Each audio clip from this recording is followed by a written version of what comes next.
ஏன் இந்த பாவங்கள் ஜெகதீஸ்வரா, ஏன் இந்த கோலங்கள் பரமேஸ்வரா, ஏன் இந்த தடுமாற்றம் சர்வேஸ்வரா, ஏன் இந்த அவலங்கள் கங்காதரா.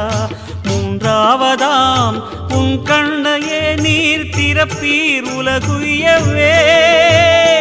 ஆதி அறியாமலே வாழ்ந்து வரும் வாழ்விலே ஆசைகளின் ஆட்டமே பாரு.